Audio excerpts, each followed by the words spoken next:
it works the first time, and I'm like, great, I got it. And then every time after that is just fucked. So now I gotta go look into my live videos and see if this even pops up. Because it does not look like this is even moving at all. All right, I gotta keep the Lumix window illuminated, I guess. Is that the key here? Fuck. I'm in Austria. It's my last had my last show of the tour last night. And it was good. It was a little smaller than I anticipated, but that's all right. Ended up hanging out with some people and having a nice little relapse. Dude, I had 3 Guinness beers last night. 3 beers. And I felt great. I felt amazing off of 3 beers. And it got to about 2 a.m. and I was ready to go home. And I just went home and I was like, I don't need anything else. I don't need more beers. I don't need drugs. Just the 3 beers was sufficient. I hit the sweet spot. It was great. I did eat an entire pint of ice cream when I got home though. And I also didn't do anything today. I like just got out of bed and it is 7 p.m.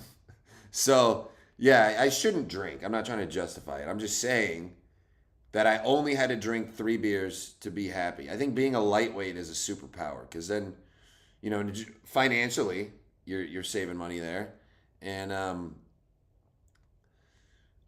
trying to see if this is streaming right now. I don't see any evidence that it is. All right, we're live on X. I don't know if this is going on YouTube though.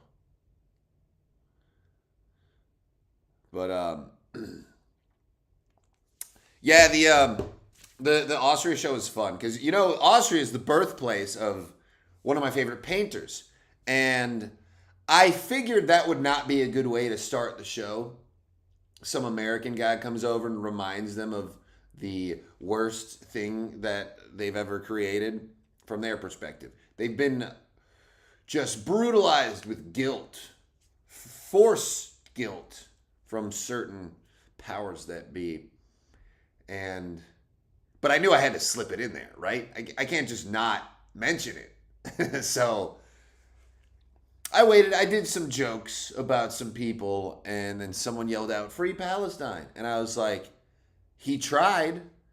And it took a second for everyone to realize it. And they're like, oh shit, it's a good point. If he had won, Palestine would be free. So people are just afraid to pick sides, man. They're afraid to go against the main narrative more so. Because when something has been told to you 100,000 times your whole life, and then someone comes along and is like, actually, that's not true. Your immediate reaction is to be horrified and be like, how could you say that? How could you say something that I thought was true isn't true? When the correct response should be like, you're telling me something I've always thought was true isn't true? Explain. Tell me how. Instead of, people are so quick to shut ideas down that they haven't even spent any time exploring. It's just strange. The anger is similar to if you were to open your kitchen counter and everything just fell out on the floor and you're just like, fuck, this is too much to deal with. I don't want to pick all these pieces up and rearrange everything, because what it would mean to question the validity of something you accepted as truth would be to deconstruct everything you thought you knew. And people just don't want to go through the effort to do that. It takes too much effort to critically analyze and theorize and strategize and break things down mentally, when it's just so much easier just to be like, well, the news told me this, and now all I have to do is remember the words that were said to me and then repeat them, which is how most people operate. And I'm not saying there's a difference between the NPCs and the free thinkers, because I think that's obvious. I don't really need to make that point. And frankly, I don't even think it's necessarily a bad thing to not think for yourself. I think not thinking for yourself is actually beneficial to society, because granted, if we were to have positive, proper leaders that had our best interests at heart, it would be beneficial for everyone to just be like, okay, they want what's best for me. I'm just going to do what they say, which is how most relationships work.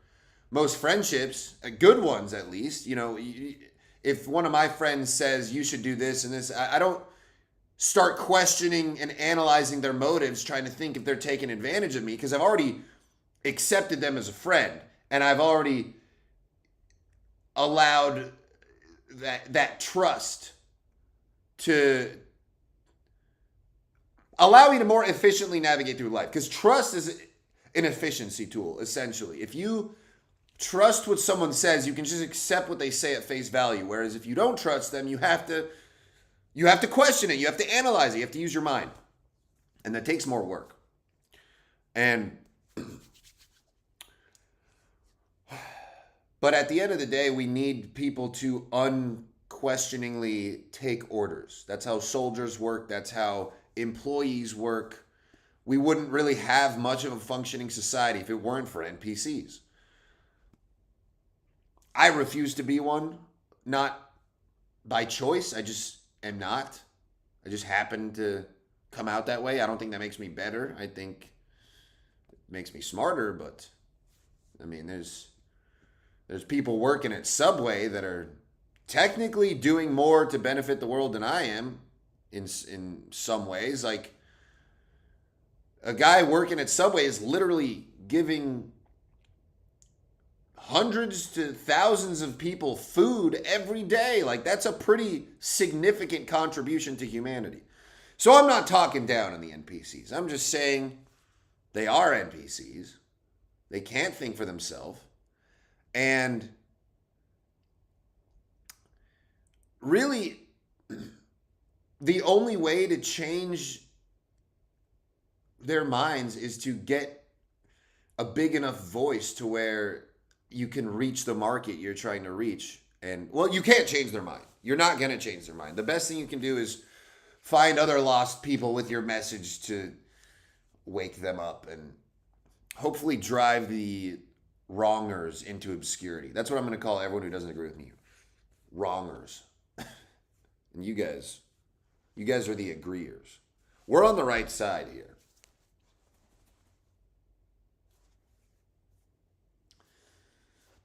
This lighting's all fucked. That's not good either.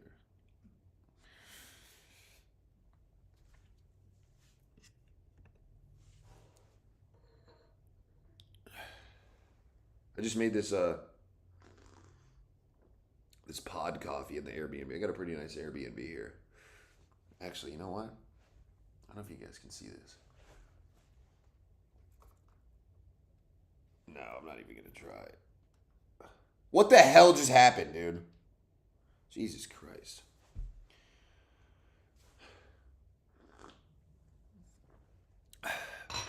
Yeah, I got this nice high rise over here in Austria. Why does that keep fucking zooming in? God damn it! I can't be screaming like this. There's probably people on both sides of me that are just trying to enjoy their vacation. Well, guess what? I'm American, and this is my land now. Fuck, dude. I don't know if this is on YouTube still.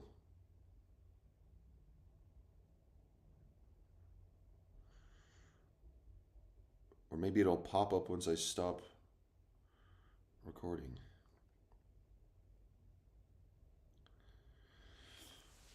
Because if this is not on YouTube, then I can say what I want to say. But if it is, then I gotta watch it. Because I don't want to get my shit taken down. I've had my accounts taken down for saying the same thing like 5 times. I got kicked off Facebook. I lost my ability to do ads. I got permanently deleted from Instagram twice. Got permanently deleted from YouTube. And you may be thinking, well, it's not permanent because you have it back. Well, I hired Russian hackers to revive my accounts because you cannot stop me. And I have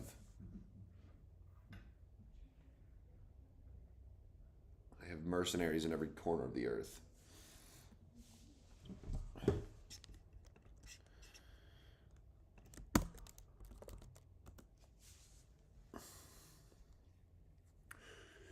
I gotta say, America is Europe is technically better than America in many many ways, and I had a lot of people trying to lecture me about America, and I'm like, I don't need to hear this shit from you.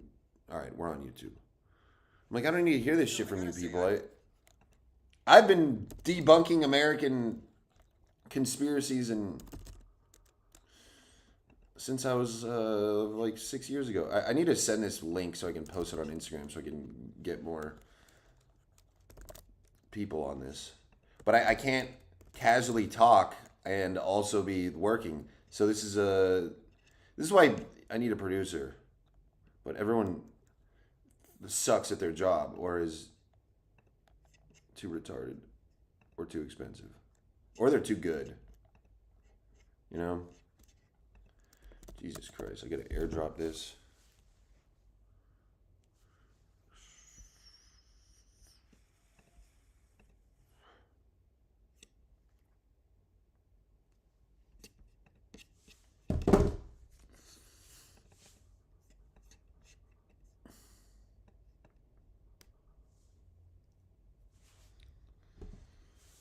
All right, we got 6 viewers. Great.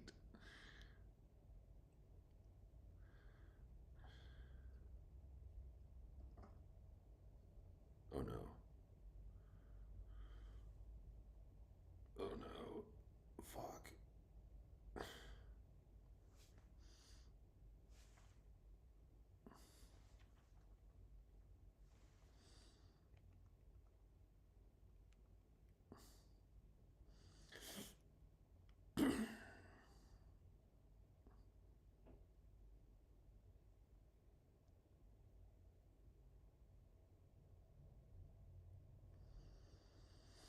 All right, I posted it. Listen, there's a group of people taking over the government, and they're, I don't know. I'm not talking about anymore.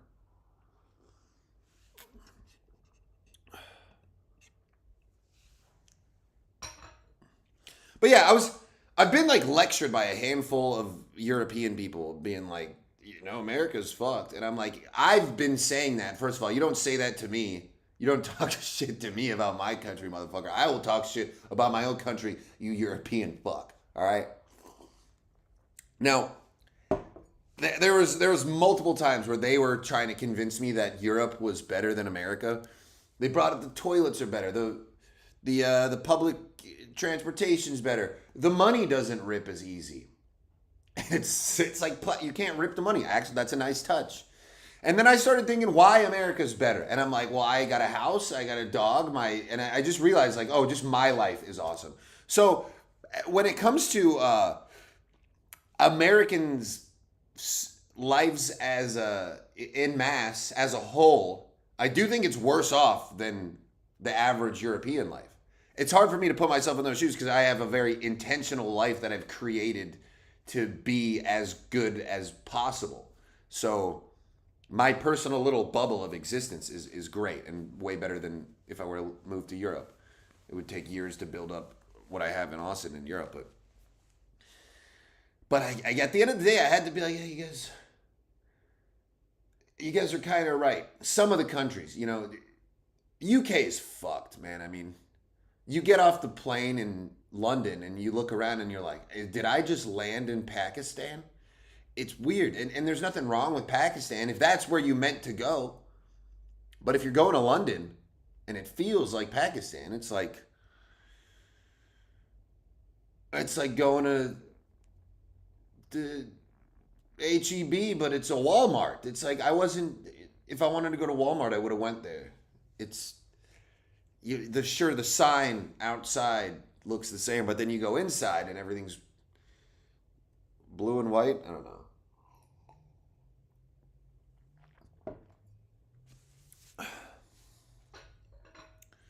I'm still trying to get hydrated from those 3 dark beers last night. Not to be racist or anything, but maybe if those beers were lighter, they wouldn't have hurt me.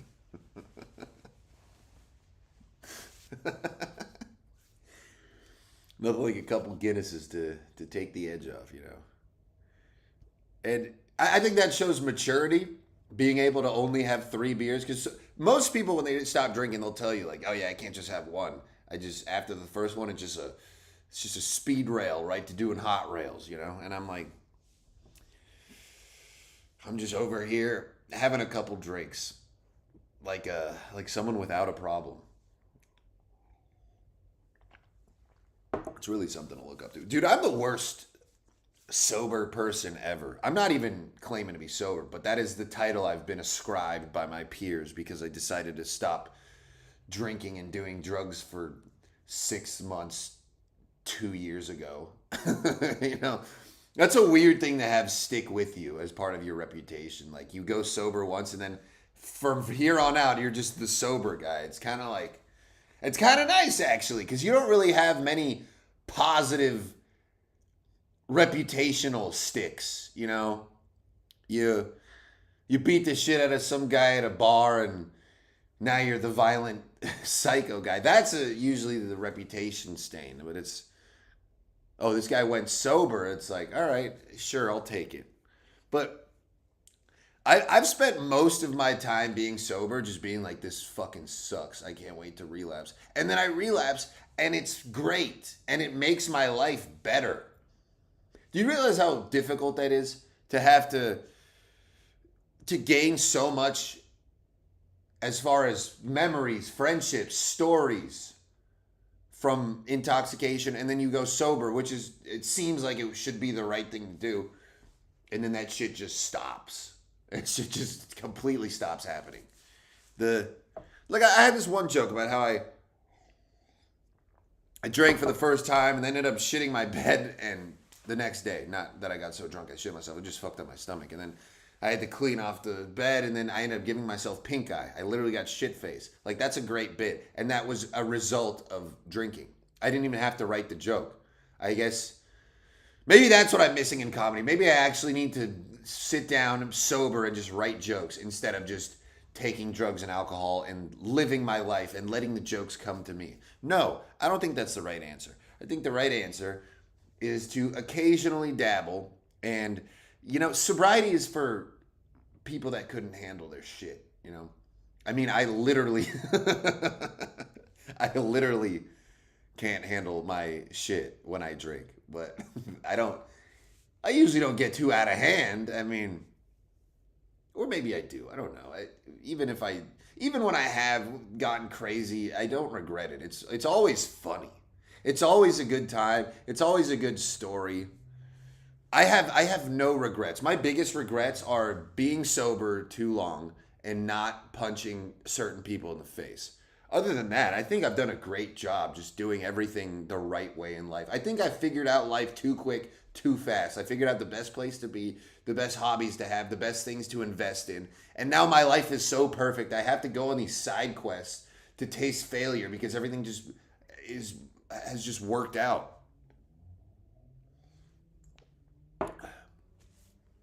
It's at the point where I'm like, I enjoy when bad things happen. I enjoy facing consequences and adversity because without it, it's just everything's too easy. You need to, as a man, you need to be fighting in life every day. And I do mean that literally too, because martial arts is a great way for, I mean, you're literally getting beat up. It's really fucking hard. I've never done anything harder.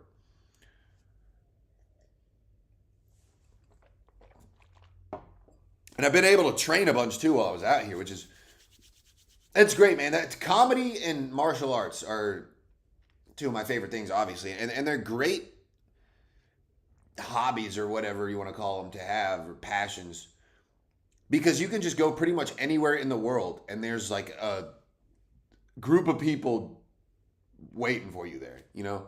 I go pretty much anywhere and I can find the comedy scene or I can find the martial arts scene, and boom, I'm like plugged into a new world, but yet the same world where I know what I'm doing because my comedy translates to other cultures, which I have proven.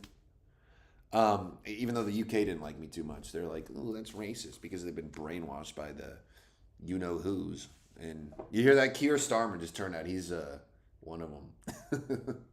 I knew it as soon as I was over there in the UK, and I was like asking people questions about immigration and the societal changes and stuff, and they're like, yeah, Keir Starmer is the one getting all these immigrants in. Dude, there's dust on this lens. Should I blow on it? Are you not supposed to do that?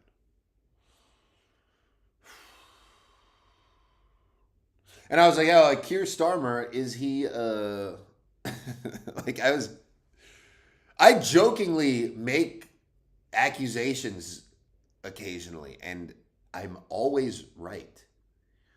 It's very weird. All right, I need to dust this lens off. I could see specks on it. Just gonna lightly.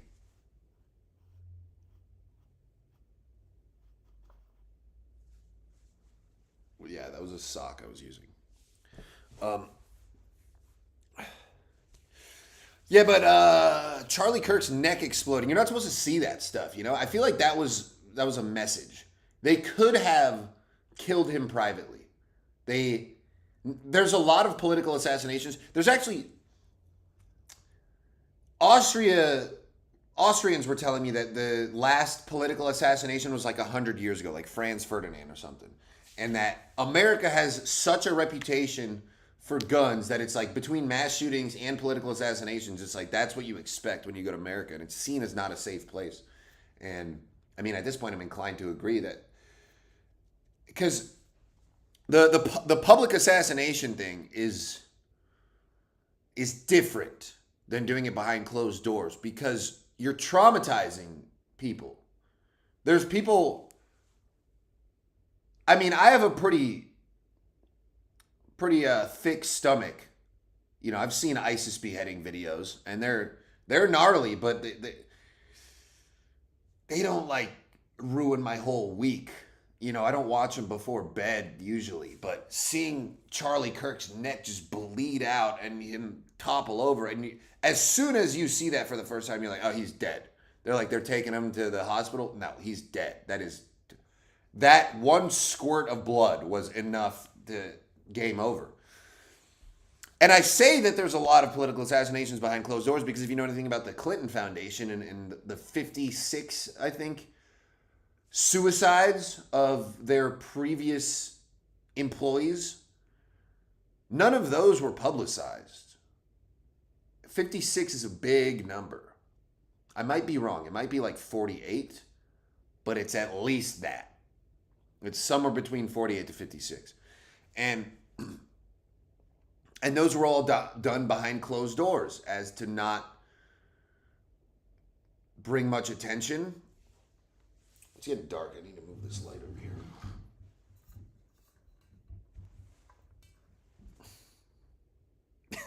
That's way too bright.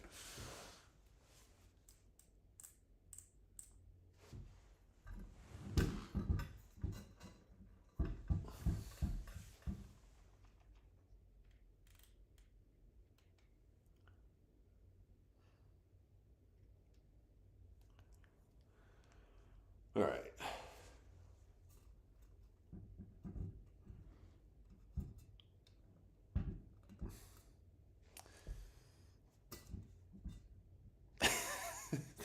I'm gonna build a better setup when I'm back in Austin. I got a ring light. It's gonna be better. All right. So the traumatization, I think, was a big aspect. It wasn't just about killing Charlie Kirk. It was about sending a message to all Americans that I don't know. This is what happens when you question. I mean, we still don't have enough evidence to definitively say that they killed him. But if you've been following the story, and if you look at his beliefs, the massive 7 million followers he garnered, and then you see the narrative shift of how he started questioning certain things, it really does look like that's who killed him. But then you got to think if his criticism of that group was the reason why he was killed, then why haven't they killed Nick Fuentes, Andrew Tate, Jake Shields, Dan Bilzerian, Candace Owens, Ian Carroll, and I think the reason is because a lot of these people built their careers questioning. They started out questioning, and that's how they built their careers and built their following. So from the get-go, they were already critical of that narrative. Versus Charlie Kirk, who started out in total support and was a big voice for Christianity. So he was kind of like their right-hand Christian man, Shabbos Goy, if you will, who was essentially a trusted, I don't want to say controlled opposition, but controlled, yes. It wasn't really opposition. He was just different religion. He was a controlled opposing religious figure. And he built a massive following, much bigger than all the previous people I had mentioned. And his followers were all, I would assume they were mostly Christian and supporters of his message. Whereas when he started questioning and changing his tune, they were like, oh, well, we can't let him change the mind of his almost 10 million followers, you know? So it's like these other people, it's like, yeah, we can just label them as a Nazi and just ignore them and stuff. They're not that famous if you're not looking for them. But then Charlie Kirk is more famous, and his audience is more, I don't know.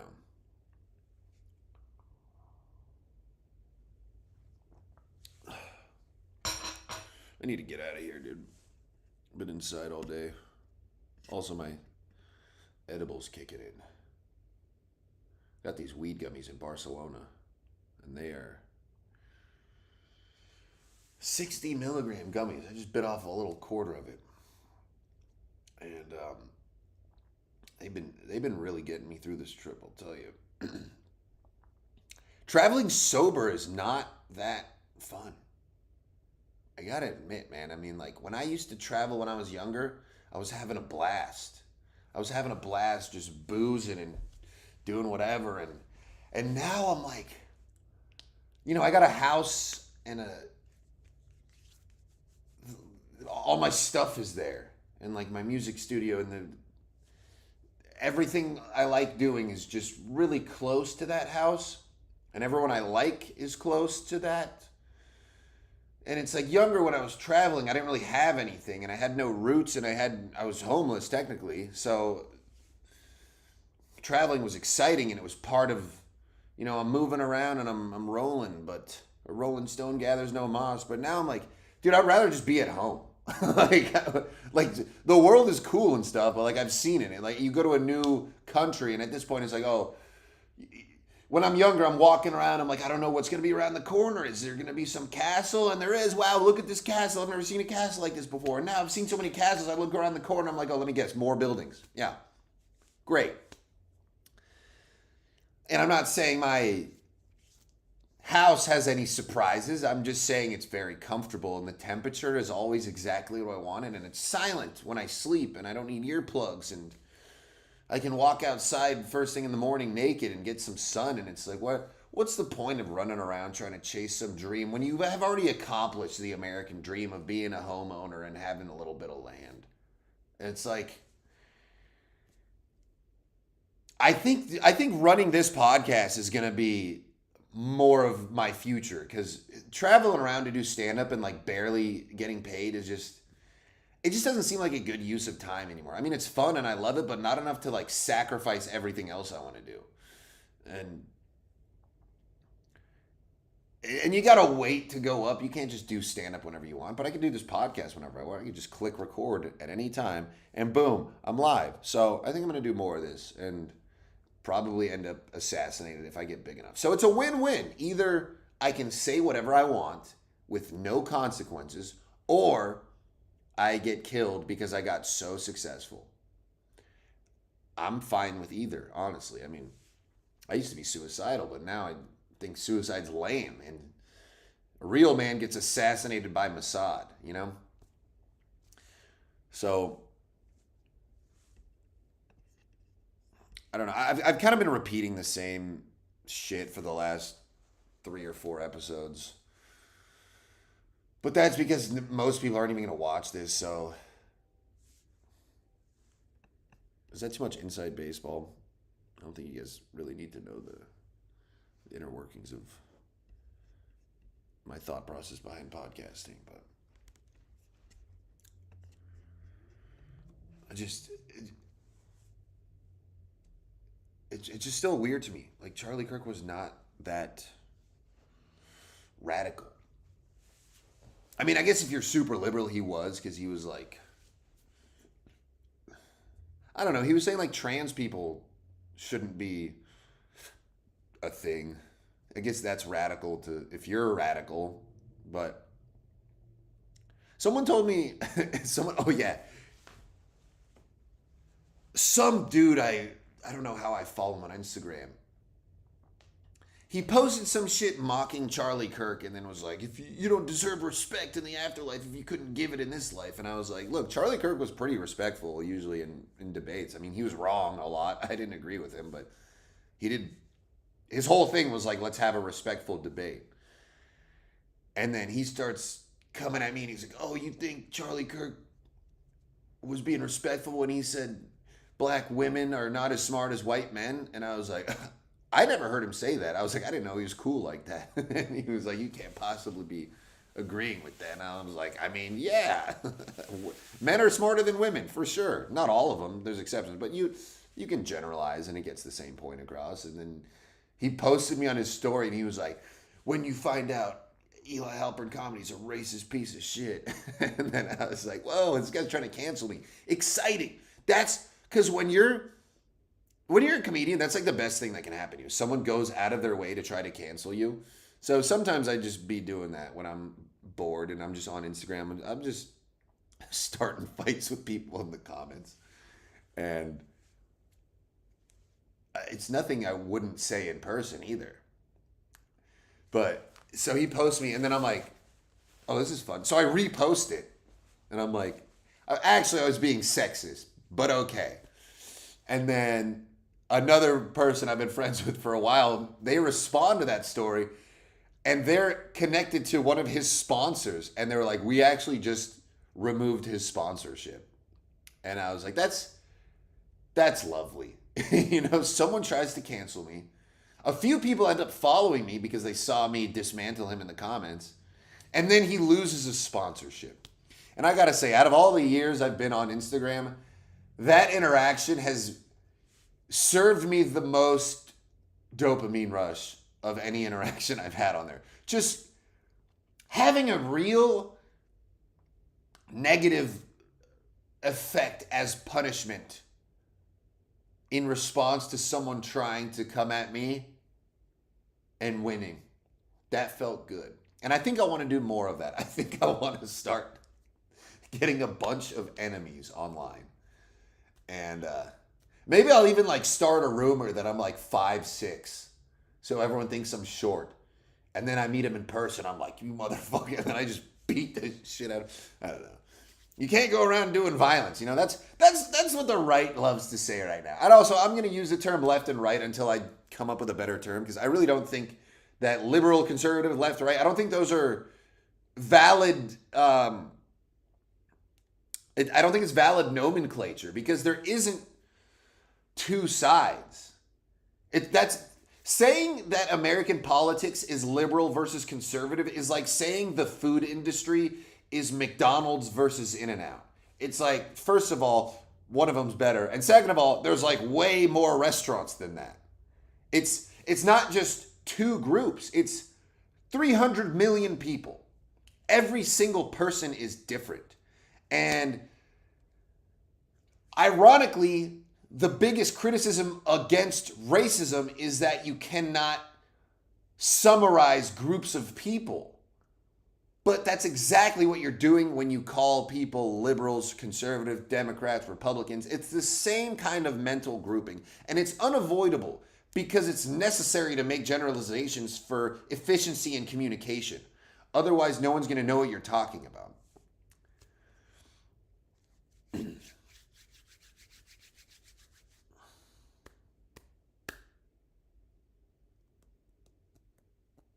I was just thinking that sentence was the only thing that I've said so far that was worthy of making a clip about, and how I want to end this stream and go clip that. But I forgot that I had more.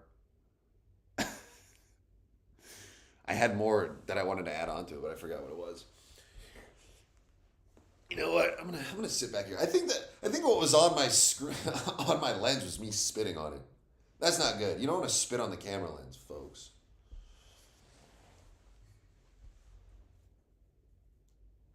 I don't remember what I was talking about.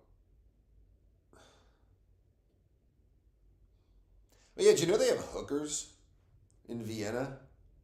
They have like a whole red light district. I was trying to get a massage and I was sore from training and then not sleeping, and I look at massage and then it says erotic massage and I'm like, interesting. You have my attention. So I tap on it and it's to look at see how far away it was. It says 10-minute walk. I'm like, okay, let's see what it's about. Let's check it out. So I walk over there and it's like, you can tell, when you're outside a strip club in a new city and you don't know it's a strip club, but like it's a strip club. But there's no music. And you're like, this is something seedy. And then you see the red neon lights. You're like, okay. And I walk into this place and it was kind of like the concession of a small movie theater where it was red carpet and chrome handles on a 2-story stairway, red wallpaper, vending machine, ATM. Then you go past, there's a dude standing at the table. And he's like, yeah, so the way it works is you go in, you look around. If there's a green light, you can go in. If the right is red, she is getting pounded aggressively, and you must wait. And I'm like, okay. And I walk past him, and it's just like an office building. And each door, there's a bunch of doors right next to each other. Probably like 20 rooms. And some of them are closed with the red light up top. And then some of them have the green light and the doors open. And it's just a fucking hooker on a bed just texting. And you're like, I was looking around and I started laughing because my edible started kicking in. And I'm just like, dude, I'm just in a Austrian whorehouse. I'm like, this is crazy. I had no idea places like this existed. But then the edible really starts kicking in, and I'm like, am I on camera right now? And these are all underage girls that Mossad has sent to target me? And then I started freaking out, and I was like, I need to get out of here, dude. It's... Because once you've done the research on human trafficking, and then you go to a place where there's a bunch of women with angry looks on their face that are, that they've just been running through dicks for hours just that day. It puts a weird twist in your soul where you're like, I need to get out of here right after I get this hand job. So so I had no idea that Vienna was so open about, and it's cheap too. It's like €50 for 15 minutes. It's like, at that point, why would you even go on a date? I can't imagine the ripple effects that has on society here. Because I feel like the women would have to compete by being like overly nice or something about like how, if I don't treat this guy right, he's gonna just fuck off and bang a hooker for the price of dinner. But I don't know. I haven't spoke much to the locals really anywhere unless there's booze involved. I just can't. I don't know what it is, man. It's maybe I've always been like this, and I'm just more sober than I used to be, or maybe it's just getting old, where I just realize like most people are not fun to talk to, or maybe I just have so much ADHD I can't fucking focus on what people say. But I just can't converse with most people anymore. Like this is my ideal form of socializing, is me talking to myself, and then sometimes maybe some people are watching. It looks like 15 people are watching. Probably they don't even speak English. It's probably a bunch of Indian people that are click farming. I don't know. But that's why I love comedy so much, because it's like it's microdosing socialization, because it's just me doing the talking and then they laugh, but that I don't have to listen to anything they say. So it's like perfect deal.